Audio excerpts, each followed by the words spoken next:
Loh, saya ngapain ngeluarin uang 10 juta buat ibu? Udah kasihin orang miskin aja yang lain. Saya juga miskin. Ya, juga miskin kan? Kenapa miskin? Gayanya orang kaya. Kan ini harus dibenerin cara berpikir begini.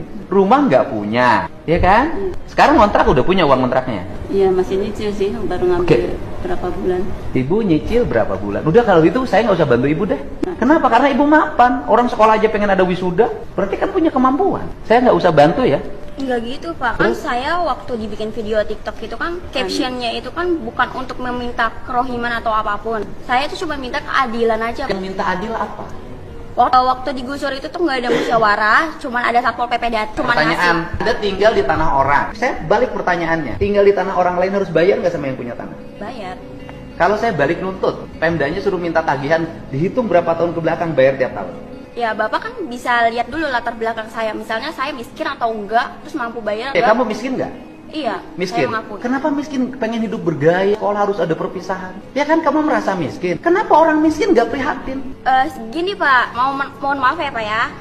Saya bukannya menolak kebijakan Bapak, saya Bukan kebijakan saya, itu kebijakan bupati. Iya, maksudnya apapun itu saya mendukung, cuman jangan dihapus Pak, nggak semuanya orang itu kan bisa terima. Terus kalau misalnya kayak wisuda dihapus, terus misalnya Bapak juga ngebalik minta pajak sama saya, padahal kan saya miskin, apakah? Bukan minta pajak, saya balik. Anda miskin, tapi jangan sok kaya. Orang miskin tuh prihatin bangun masa depan. Seluruh pengeluaran ditekan, digunakan untuk yang positif, bisnis, pengembangan diri. Lah ini rumah nggak punya, tinggal di bantaran sungai. Orang tua yang lain itu menyambut gembira ketika wisuda dihapus. Keluarga ini menolak wisuda dihapus. Ya kalau gitu saya nggak usah bantu kerohiman. Bukan menolak sih Pak. Apa? Bukan menolak. Ya saya tanya balik Bu, ibu perlu uang nggak buat ngontrak? Perlu.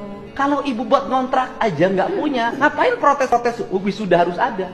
Kan logikanya harus dipakai. Hidup tuh jangan sombong gitu loh. Ibu buat ngontrak aja nggak punya, tapi ibu merasa bahwa wisuda lebih penting mana? Kontrak untuk tempat tinggal apa wisuda? Tempat tinggal. Iya.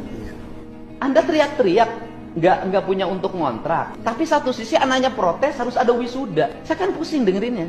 Ini kan ibunya mendukung, Pak. Iya, iya. Ibu mendukung saya, ibu saya tanya semua. Ibu setuju nggak kebijakan saya sekolah nggak usah ada wisuda, nggak usah ada studi tour biar